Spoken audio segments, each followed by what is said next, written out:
ரத்தம் ஜெயம், இயேசு கிறிஸ்துவின் ரத்தம் ஜெயம், ரத்தம் ஜெயம், ரத்தம் ஜெயம், இயேசு கிறிஸ்துவின் ரத்தம் ஜெயம். படைத்தவரே என்னை ஏற்றுக்கொண்டார் சிந்தப்பட்ட ரத்தத்தால். படைத்தவரே என்னை ஏற்றுக்கொண்டார் சிந்தப்பட்ட ரத்தத்தால். பாவம் செய்யாத ஒரு மகனை போல பார்க்கின்றான் பரமபிதா. பாவம் செய்யாத ஒரு மகளை போல பார்க்கின்றான் பரமபிதா. ரத்தம் ஜெயம், ரத்தம் ஜெயம், இயேசு கிறிஸ்துவின் ரத்தம் ஜெயம், ரத்தம் ஜெயம், ரத்தம் ஜெயம், இயேசு கிறிஸ்துவின் ரத்தம் ஜெயம். என் சார்பில் தேவனை நோக்கி தொடர்ந்து கூப்பிடும் ரத்தம். எல்லாம் சேர்ந்து பாடலாம். என் சார்பில் தேவனை நோக்கி தொடர்ந்து கூப்பிடும் ரத்தம். அருள் நிறைந்த இறை அரியணையை துணிவுடன் அணுகி செல்வோம். அருள் நிறைந்த இறை அரியணையை துணிவுடன் அணுகி செல்வோம். எல்லாம் ரத்தம் ஜெயம், ஓ ரத்தம் ஜெயம், இயேசு கிறிஸ்துவின் ரத்தம் ஜெயம், ரத்தம் ஜெயம், ரத்தம் ஜெயம், இயேசு கிறிஸ்துவின் ரத்தம் ஜெயம். இந்த நாளின் செய்தியின் தலைப்பு டுடே, இன்றைக்கு, இன்றைய தினம். இதுதான் நம்ம கையில் இருக்குது. ஜனங்க இன்றைக்கி பாருங்கள், ரொம்ப அதாவது பார்க்கும் பொழுது எதிர்காலத்தை பற்றியோ இல்லை நாளைக்கு பற்றி எந்த கவலையும் இல்லாமல் இன்றைக்கி செய்ய வேண்டிய காரியங்கள் நாளைக்கு பார்த்துக்கலாம், ஒரு வாரம் கழித்து பார்த்துக்கலாம், 10 நாள் கழித்து பார்த்துக்கலாம், மாற்றிக்கலாம், ரிட்டையர் ஆன பிறகு பார்த்துக்கலாம், கொஞ்சம் பெருசாக நல்லா ஜாலியாக என்ஜாய் பண்ணிவிட்டு அப்படின்னு நினைக்கிறாங்க. ஆனால் அநேக நேரம் சமயம் வாய்க்காமல் போய்விடுகிறது. தேவன் இன்றைய தினத்தின் தேவனாயிருக்க, நிகழ்காலத்தின் தேவன், இருக்கிறவராகவே இருக்கிற தேவன். அவருக்கு பேர் என்னது? இருந்தவர் அல்ல, இருக்க போகிறவர் அல்ல, இருக்கிறவராகவே இருக்கிற தேவன். இன்னைக்கு நம்முடைய செய்திக்கு ஆதாரமாக லூக்கா 19வது அதிகாரம் 1 முதல் 10 வசனங்கள். அவர் எரிகோவில் பிரவேசித்து அதன் வழியாக நடந்து போகையில் ஆயக்காரருக்கு தலைவனும் ஐஸ்வர்யனுமாயிருந்த சகேயு என்னப்பட்ட ஒரு மனுஷன் இயேசு எப்படிப்பட்டவரோ என்று அவரை பார்க்க வகை தேடினான்.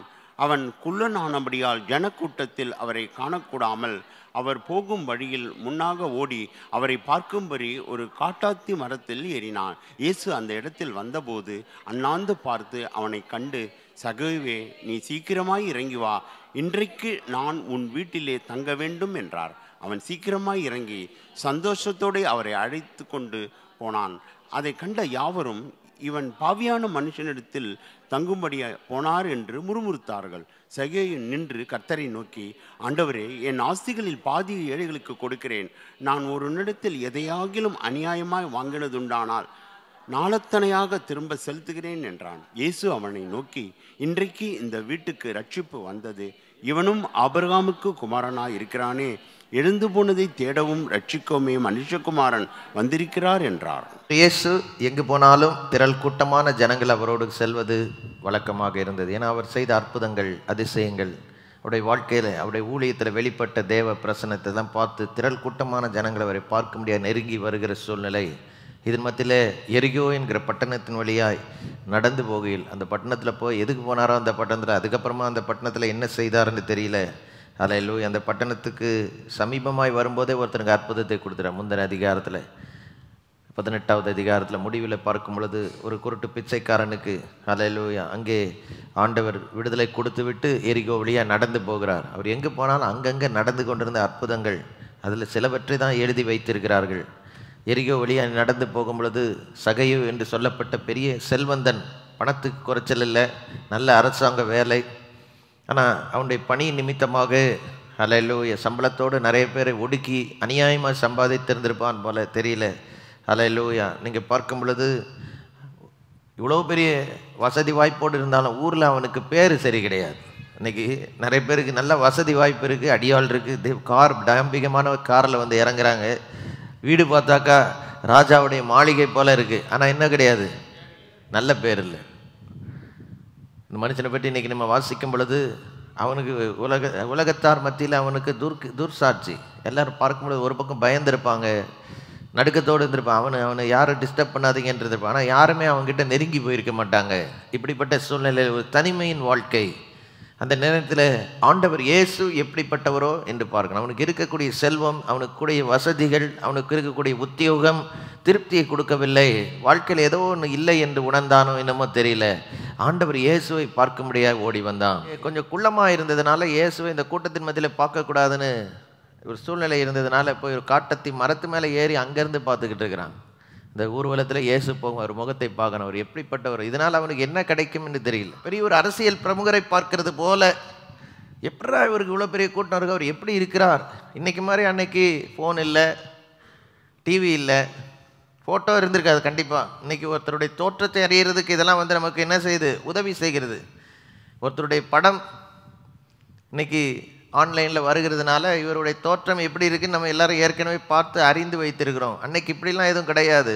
ஒருவேளை சில ஓவியங்கள் வரைந்திருந்திருக்கலாம், இல்லை என்றால் ஒரு சிலர் சில பிரபலமான நபர்களுக்கு அவங்க உருவச்சிலை எங்கேயாவது வைத்திருக்கலாம். ஒருவேளை அதனால் பார்த்ததுனால தெரியலாம். ஆனால் இயேசுவுக்கு இதெல்லாம் எதுவுமே இல்லையே.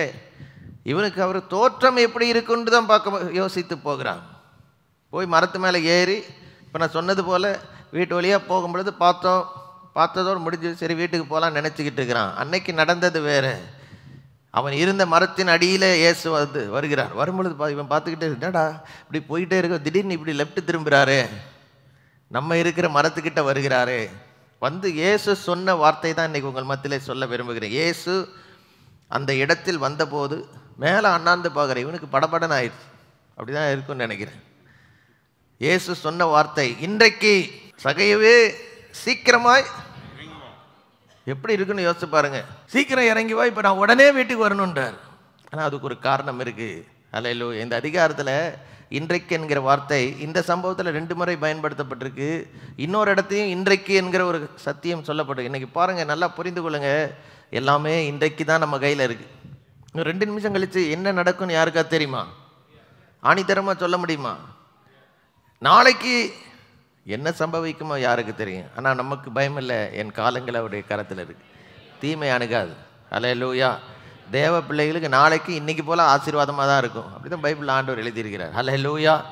அல்லேலூயா. அந்தந்த நாளுக்கு அதன் பாடுகள் போதும்பா, நீ ஏன் நாளையை பற்றி கவலைப்படுறேன்றாரு. ஆனால் முக்கியமான ஒரு காரியம் இன்றைக்கு, இப்பொழுது, இதுதான் தேவன் எதிர்பார்க்கிற ஒரு காரியம். இன்றைக்கு நான் உன் வீட்டில் தங்கவிட சீக்கிரமா இறங்கி வான்றார். சீக்கிரமா இறங்கி சந்தோஷத்தோட அவரை அழைத்து கொண்டு போனான். ஒரு பக்கம் இவன் சந்தோஷமா போகிறான், பக்கத்தில் இருக்கிற ஜனங்க முறுமுறுக்கிற சத்தம் கேட்டிருக்கும் கண்டிப்பா. ஹல்லேலூயா. 7வது வசனத்தில் அதை கண்ட யாவரும் இவர் அட பாவி, இந்த பாவியோட அவர் போறாரு. எரிகோல தங்குறதுக்கு வீடு இல்லை, இந்த மனுஷன் வீட்டுக்கு போறாரு. இயேசு கிறிஸ்து கூட பணக்காரருக்கு மேலே நாட்டம் வச்சுட்டாரோ அப்படின்னு கூட நிறைய பேர் பேசிருப்பாங்க. ஒரு ஏழை எளிய ஒருத்தன் வீட்டுக்கு போயிருந்தா பரவாயில்லையே, இவ்வளோ அநியாயம் பண்ண அவன் வீட்டில் போய் தங்குறாரு. இயேசு கிறிஸ்து முகதாட்சியம் உள்ளவரோ என்றெல்லாம் நிறைய கமெண்ட் எழும்பி இருக்கும். ஆனால் அவர் முகத்தை பார்க்கல, அவன்கிட்ட இருந்த ஆசையை பார்க்கல, அவன் உள்ளத்தில் இருந்த நாட்டத்தை பார்த்து தான் சொன்னார், இன்றைக்கு நான் உன் வீட்டில். ஹல்லேலூயா. இந்த மனுஷன் வீட்டு வாசல்ல போகிறான். வீடு சுத்தமாக இருக்கோ இல்லையோ அதை பற்றி கவலை இல்லை, வாழ்க்கை சுத்தமாக இல்லை என்பதை உணர்ந்து கொண்டான். இயேசு தங்க வருகிறது நம்முடைய கட்டிடத்தில் அல்ல, நம்ம உள்ளத்தில் தங்க வர விரும்புகிறார். அந்த உள்ளத்தில் சில பிரச்சனைகள் இருக்கிறது. அவனுக்கு வீட்டு வாசலில் நிற்கும் பொழுது நல்லா புரிகிறது. நமக்கு இன்னைக்கு இருக்கிற நாட்டமெல்லாம் பணம் பணம் பணம்னு ஓடி இன்னைக்கு ஏதோ ஒரு சந்தர்ப்ப சூழ்நிலைன்னு சொல்கிறத விட தேவனுடைய அனுக்கிரகத்தினால அது மேலே இருக்கிற நாட்டம் போய் இயேசு எப்படிப்பட்டவர்னு பார்க்கணுன்னு விருப்பம் வந்ததுனால வாழ்க்கை மாறினது. அந்த நேரத்தில் போய் பணம் சம்பாதிக்கலான்னு போயிருந்தான்னு வச்சுக்க, இயேசுவே பார்த்துருக்க மாட்டான். இந்த மனுஷர்கள்லாம் பாவியாகி இந்த மனுஷன் சொன்னது சரிதான், தப்பு கிடையாது. ஏன்னா அந்த மனுஷன் சொல்கிறான் பாருங்க, வீட்டு வாசலில் போய் நிற்கும்போது சகையை சொன்ன வார்த்தை, சகை நின்று கர்த்தரை நோக்கி, ஆண்டவரே என் ஆஸ்திகளில் பாதியை ஏழைகளுக்கு கொடுக்குறேன். ஏன்னா அவர் வந்த உடனே ஞாபகம் வருது, இவ்வளோ செல்வம் வேணாம், ஆண்டோடைய பிரசன்னம் தான் எனக்கு முக்கியம். இன்னொரு காரியம் சொல்கிறேன், நான் ஒருவனிடத்தில் எதையாகிலும் அநியாயமாய் வாங்கினது உண்டானால் நாளத்தனையாக திரும்பி, அந்த அளவுக்கு அவர்கிட்ட சொத்து செல்வம் இருந்திருக்கு. ஒன்று. ரெண்டாவது மனசு இருந்திருக்கு. உடனே இயேசு ஒரு காரியம் சொல்றாரு, இன்றைக்கு இந்த வீட்டுக்கு ரட்சிப்பு வந்தது. 2வது முறை இன்றைக்கு என்கிற ஒரு வார்த்தை பயன்படுத்தப்படுகிறது. இன்னைக்கு நல்லா புரிந்து கொள்ளுங்க, இந்த சம்பவத்தில் முக்கியமான ஹல்லேலூயா சத்தியம் என்னவென்றால், இன்றைக்கு இந்த நாள் நாளை தினம் அல்ல, இன்றைக்கு. ஆண்டவர் இயேசு பல இடங்களில் போகும் பொழுது இன்றைக்கு என்கிற வார்த்தையை பயன்படுது. இந்த 19வது அதிகாரத்தின் கடைசி பகுதியில் நீங்கள் போகும் பொழுது இயேசு கிறிஸ்து வெற்றி பவனியாக அந்த எருசலேம் நகரத்துக்குள்ளே அன்றைக்கு கழுதையின் மேலே ஏறி செல்லுகிறார். அந்த ஏறி செல்லும் பொழுது நிறைய பேர் அவரை புகழுகிறார்கள். 41 வாசிக்கும் பொழுது அந்த நகரத்துக்கு அவர் சமீபமாய் அன்றைக்கு வரும் பொழுது அந்த நகரத்தை பார்த்து அதற்காக கண்ணீர் விட்டு அழுது ஒரு காரியம் சொல்லுகிறார். உனக்கு கிடைத்த இந்த நாளில், இன்னைக்கும் பாருங்க, இன்றைக்கு உனக்கு கிடைத்த இன்றைக்கு ஆகிலும் உன் சமாதானத்துக்கு ஏற்றவைகளை நீ ஹல்லேலூயா நீ அறிந்து. இன்னைக்கு பாருங்க, இன்னைக்கு நிறைய பேருக்கு அறியாமை. நாளைக்கு எக்ஸாம் இருக்கு, ஒரு சிலருக்கு இன்னைக்கு தெரியலங்க அப்படின்றவன என்ன சொல்றது? அது மாதிரி ஒரு நிலைமை எருசலேமுக்கு. ஆபிரகாம் நாட்கள்லேருந்து ஜனங்கள் ஆண்டவரை பற்றி கேள்விப்பட்டுக்கிட்டே வருகிறார்கள். ஈசாக்கு, யாக்கோபு, முற்பிதாக்கள் எகிப்தில் செய்த அற்புதங்கள் இதெல்லாம் பார்த்து அது வசனத்தை எழுதி வேற வச்சிருக்கிறார், கட்டளைகளை கொடுத்துருக்க, எல்லாம் கொடுத்துருக்கிறார்.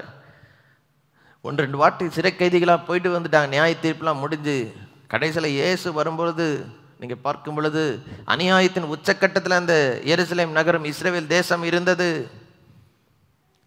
ஆண்டவரை தேடுகிற பயம் போய் கர்த்தருடைய ஆலயம் ஒரு வர்த்தக ஸ்தலமாக மாறி விற்பனை கொள்வனையும் நடந்து கொண்டிருக்கிறது.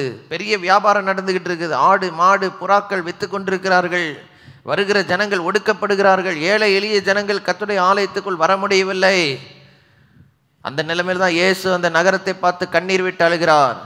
உனக்கு கிடைத்த இந்த நாளிலாகிலும் சமாதானத்துக்கு ஏற்றவைகளை அறிந்திருந்தாயானால் நலமாயிருக்கும். இப்பொழுதோ அவைகள் உன் கண்களுக்கு மறைவாய். இன்னைக்கு இருக்கிற யாருடைய நிலைமை இப்படி இருக்கக்கூடாது.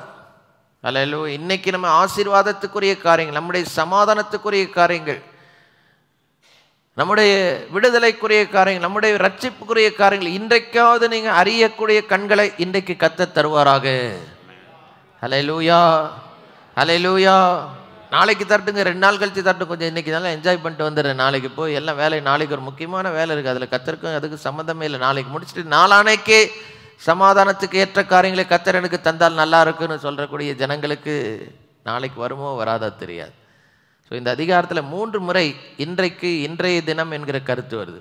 இன்னைக்கு உங்கள் மத்தியில் இன்றைக்கு நாம் செய்ய வேண்டிய 5 முக்கியமான காரியங்களை இன்னைக்கு உங்கள் மத்தியில் சுருக்கமாக வைத்து ஜெபிக்க போகிறேன். அதுக்கு முன்னால் பார்க்கும் பொழுது ஒரு மனுஷனை குறித்து ஆண்டவர் இயேசு கிறிஸ்து இதே லூக்கா சுவிசேஷத்தில் 12வது அதிகாரத்தில் 15 - 20 வரைக்கும் ஒரு பெரிய செல்வந்தனை பற்றி ஒரு கதை சொல்லுகிறார் ஆண்டவர் இயேசு கிறிஸ்து. லூக்கா 12வது அதிகாரத்தில் 15 வாசிக்கும் பொழுது, பின்பு அவர் அவர்களை நோக்கி, பொருளாசை குறித்து எச்சரிக்கையாயிருங்கள், ஏனெனில் ஒருவனுக்கு எவ்வளவு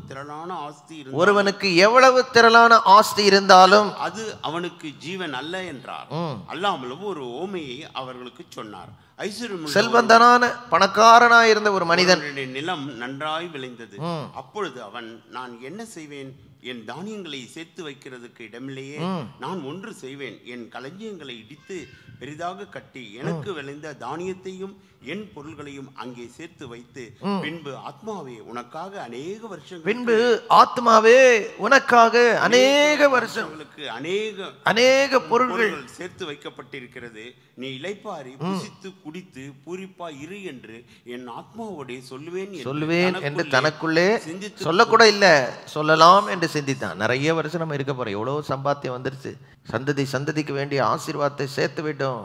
இனிமே எல்லாத்தையும் இருக்கிற குடவுன் பத்தல, இன்னும் கொஞ்சம் பெரிய பெரிய குடவுன் வாங்கி கட்டி பல வருஷங்களுக்கு நீ நல்லா சாப்பிட்டு பூரிப்பாயிரு என்று சொல்லலாம் என்று நினைத்து கொண்டிருக்கிற நேரத்தில் தேவனோ அவனை நோக்கி மதிகேடனே, உன் ஆத்மா உன்னிடத்திலிருந்து இந்த ராத்திரியிலே எடுத்துக் கொள்ளப்படும், அப்பொழுது நீ சேகரித்தவைகள் யாரோடதாகும் என்றார்.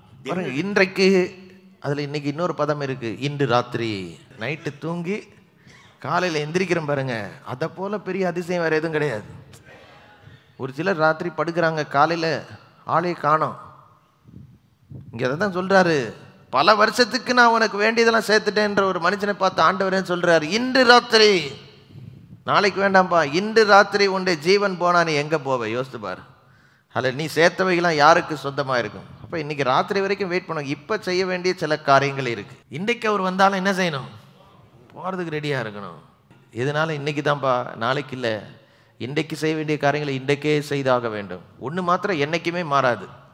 அது என்னன்னு பார்த்தீங்கன்னாக்கா, எபிரேயர் 13:8 நீங்கள் எடுத்து வாசிக்கும், இயேசு கிறிஸ்து நேற்றும் இன்றும், அவர் ஒருத்தர் தான் மாறாதவர். ஹல்லேலூயா. நேற்றும் இருந்தவர், இன்றைக்கும் இருக்கிறார், என்றைக்கும் இருப்பார். மற்ற எல்லாமே இன்னைக்கு இருக்கிறது நாளைக்கு இல்லாமல் போயிடலாம். ஆனால் இன்றைக்கு நாம் செய்ய வேண்டிய சில முக்கியமான காரியங்கள், ஹல்லேலூயா, 5 முக்கியமான வசனங்களை இன்னைக்கு சுருக்கமாக வைத்து உங்களுக்காக ஜெபிக்க போகிறோம். முதல் வசனம் நம்ம படித்த அந்த லூக்கா 19:5 இயேசு சகைவை பார்த்து சொன்ன வார்த்தை, சகைவே சீக்கிரமாக இறங்கி வா, இன்றைக்கு நான் உன் வீட்டில் தங்க வேண்டும். நான் உட்காந்து யோசித்து பார்த்தேன், இன்றைக்கு உன் வீட்டுக்கு நான் வரணும்பா, இன்னைக்கு வர்றது மாத்திரம் இல்லை, இன்னைக்கு நைட்டு நான் உங்கள் வீட்டில் தங்கணும் அப்படின்னு இயேசு சொல்கிறாரு. திடீர்னு ஒருத்தர் இன்னைக்கு வீட்டுக்குள்ளே வந்தால் நம்ம வீடு எப்படி இருக்கும் யோசித்து பாருங்கள்.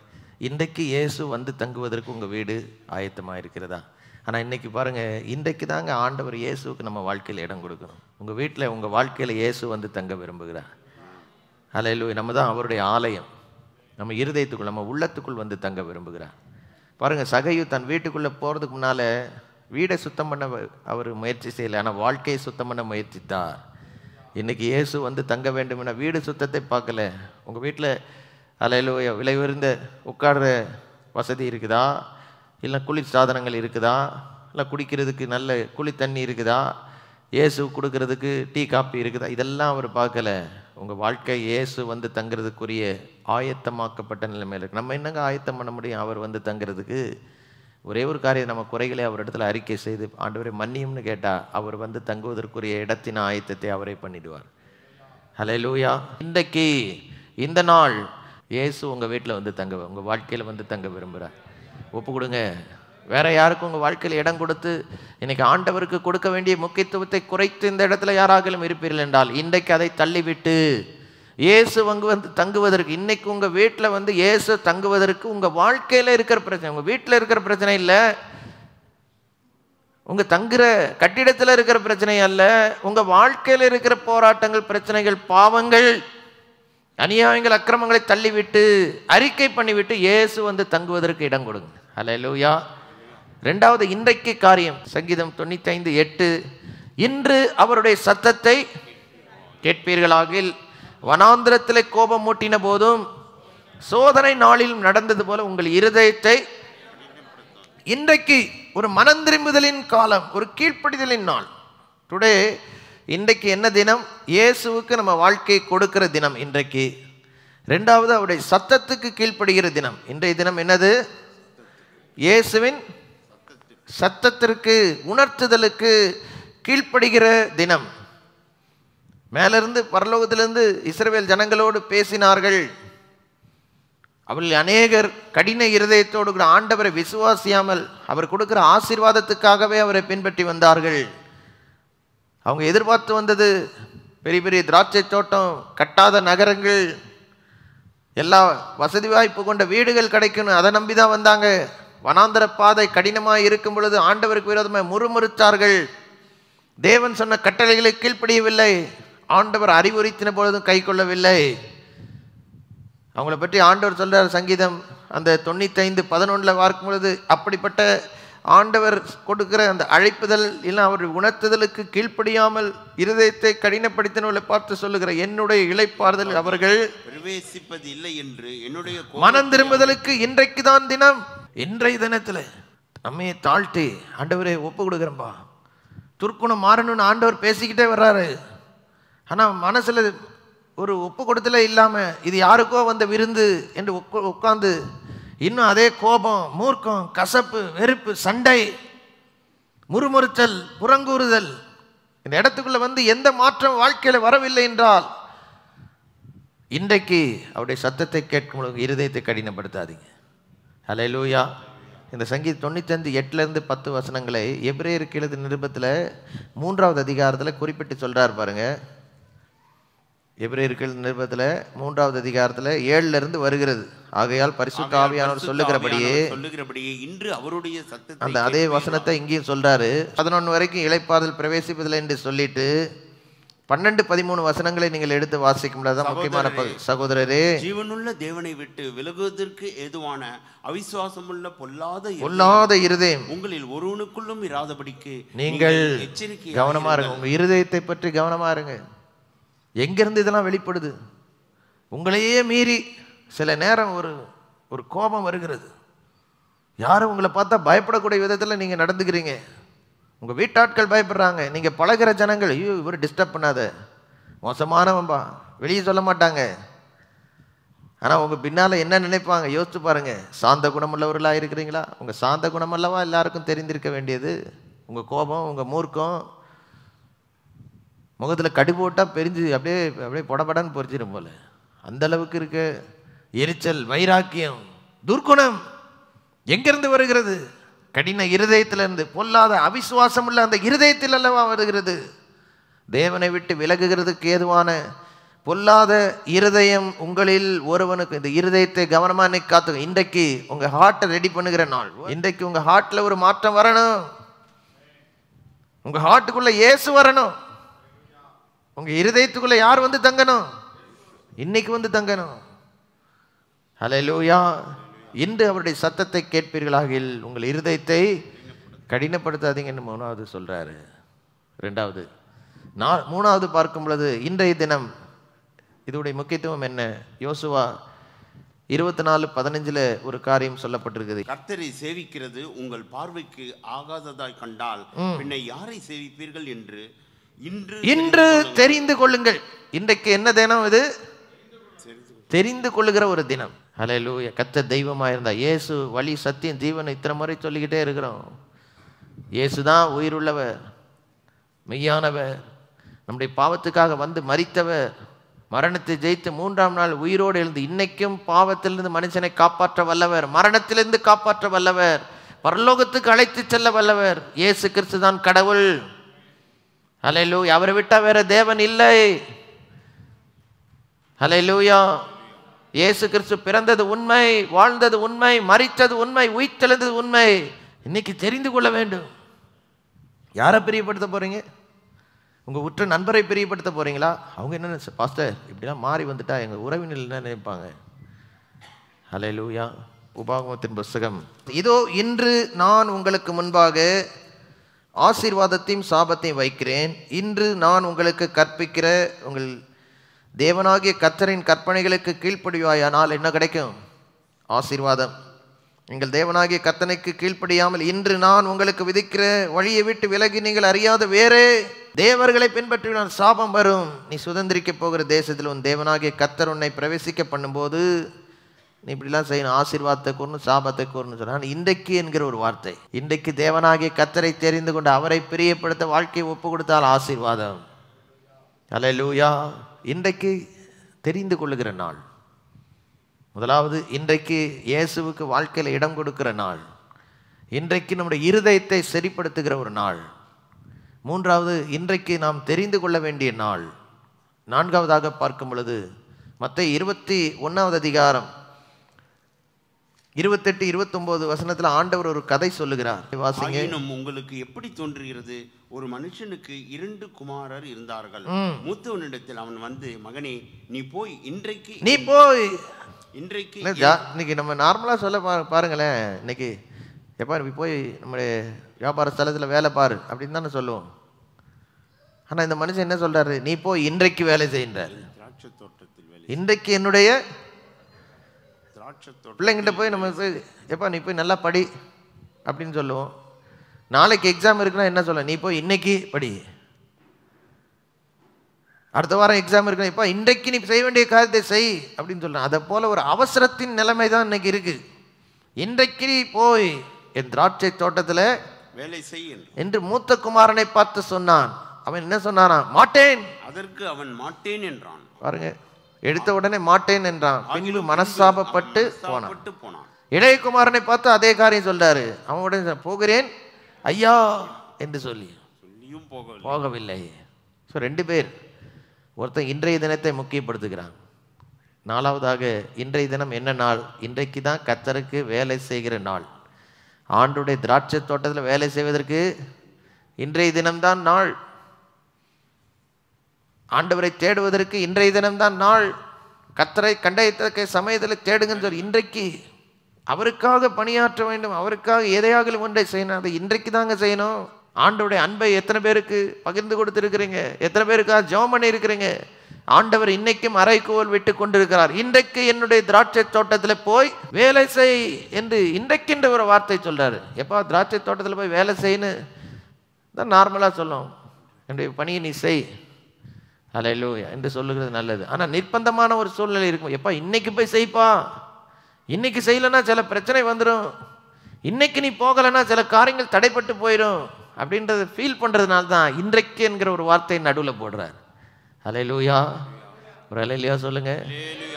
இன்றைக்கு என்னுடைய திராட்சை தோட்டத்தில் வேலை. இப்படி அவருக்கு உண்மையாக இன்றைக்கு நம்ம செய்ய வேண்டிய காரியத்தை நம்ம செய்து கொண்டிருந்தால் ஒரு நாள் அவருடைய சத்தத்தை கேட்போம். லூக்கா 23:43 பக்கத்தில் இருக்கிற ஒரு அவரை சிலுவையில் அறையப்பட்ட பொழுது அவர் பக்கத்தில் இருந்த ஒரு கல்லனை பார்த்து அவர் சொல்லுகிறார், இன்றைக்கு நீ என்னோடு கூட. இதுக்கு முன்னால் அந்த நாள் இல்லை என்றால் அந்த கடைசி இன்றைக்கு வராது. அல்லேலூயா, ஒரு நாள் வரப்போகுது, இன்றைக்கு தேவனுடைய ராஜ்யத்தில் என்னோடு கூட இருப்பாய். அல்லேலூயா. அதுக்கு ஒரு காரணம் இருக்குது. சுற்றி இருக்கிற எத்தனையோ ஜனங்கள் இயேசுவை இகழ்ந்து கொண்டிருந்தாங்க. அவரோடு கூட 2 பேர் சிலுவையில் அறையப்பட்டிருந்தாங்க. கொடிய கள்வர்கள், மரண தண்டனை விதிக்கப்பட ஒப்பு கொடுக்கப்பட்டவர்கள், இப்படிலாம் இருக்கக்கூடிய சூழ்நிலை. அவங்கள பார்த்து அல்லேலூயா இவங்களுக்கு ஒரு ரட்சிப்புக்கு வழி இருக்கும் யாருமே சொல்லியிருக்காங்க. ஆனால் அவர்கள் ஒருவன் இயேசுவை பார்த்து, ஆண்டவரே நீர் உம்முடைய ராஜ்யத்தில் வரும்போது என்னை நினைத்து. அன்றைக்கு அவனுக்கு கொடுக்கப்பட்ட அந்த கடைசி நாளிலே தன்னை தாழ்த்தினான். அன்றைக்கே அவன் பரலோகத்துக்கு போயிட்டான். இன்னைக்கு டைம் இருக்கும் பொழுது உங்களை தாழ்த்துங்க, அறிக்கை பண்ண வேண்டிய பாவங்களை அறிக்கை பண்ணுங்க, விட்டு கொடுக்க வேண்டிய காரியங்களை விட்டு கொடுத்து துர்குணத்திலிருந்து மாறுங்க, இருதயத்தை மாற்றுங்க, பெருமை பாராட்டாதீங்க. என்ன காரியம் உங்கள் வாழ்க்கையை கெடுத்து கொண்டிருக்கிறது? உட்காந்து முழங்கால் படிட்டு ஜெபம் பண்ணுங்க, உபவாசித்து ஜெபம் பண்ணுங்க. சுவாபத்தில் ஒரு மாற்றம் வரணும், வாழ்க்கையில் ஒரு மாற்றம் வரணும். அதுக்காக இந்த இடத்துக்குள்ளே கொண்டு வந்து எங்கெங்கேயோ தெரிஞ்சுக்கிட்டு இருந்தோம். நம்ம இந்த இடத்துக்குள்ளே கொண்டு வந்திருக்க காரணம் மேலே போகிறதுக்கு ஆயத்தப்படணும். இந்த துர்குணத்தோடு இப்படிப்பட்ட மாம்சத்தின் கிரியைகளை வெளிப்படுத்த பரலோக ராஜ்யத்துக்குள்ளே போக முடியாது. இன்றைக்கு மாற்றிக்கொள்ளுங்க. கசப்பு, வெறுப்பு, வைராக்கியம், சண்டை, எரிச்சல், எரிஞ்செரிஞ்சு விழுகிறது, இதெல்லாம் மாறுங்க. பொய், பித்தலாட்டம், திருட்டுத்தனம், தகாத ஆசைகள், அந்த தகாத ஆசையெல்லாம் தள்ளிட்டு இயேசு மேலே ஆசை வைத்து வந்துருங்க. கொஞ்சம் எளிமை நின்று ஆண்டவர்கிட்ட ஒப்பு கொடுப்போமா? இந்த செய்தியை பார்த்து கொண்டிருக்க ஒவ்வொருடைய வாழ்க்கையும் கர்த்தருடைய ஆசீர்வாதத்தை தாரும். அவருடைய வாழ்க்கை ஆசீர்வதிக்கப்படட்டும். ஹல்லேலூயா, ஹல்லேலூயா, ஹல்லேலூயா, ஹல்லேலூயா, ஹல்லேலூயா. குடும்பங்களை வேதனைப்படுத்துகிற எல்லா பொல்லாதவனுடைய கிரியை இன்றைக்கு வெளியேறட்டும் இயேசுவின் நாமத்தினால். கர்த்தருடைய அளவற்ற ஆசீர்வாதம் ஒவ்வொருடைய வாழ்க்கையில் விளங்க செய்வீராக. தேவ நாமத்தை நீரை மகிமைப்படுத்த வேண்டுகிறோம். இயேசுவின் நாமத்தில் ஜெபிக்கிறோங்கள் அருமை நல்ல பிதாவே, ஆமென்.